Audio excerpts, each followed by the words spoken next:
మన పిల్లలు ఎప్పుడైనా మన దగ్గరికి ఏడ్చుకుంటూ వచ్చి విషయం చెప్పకుండా కంటిన్యూస్ ఏడుస్తున్నారు అనుకోండి, ఫస్ట్ విషయం చెప్పి ఏడవమని చెప్తా. ఎందుకు?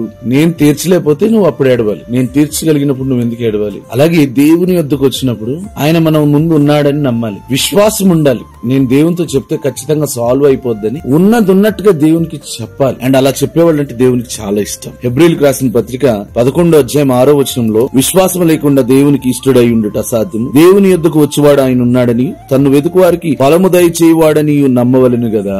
ఆయన దగ్గరికి వచ్చేవాడు ఆయన ఉన్నాడని, అలాగే ఖచ్చితంగా ఫలం దయచేస్తాడని నమ్మాలి కదా. అలా నమ్మి ప్రార్థన చేయాలి.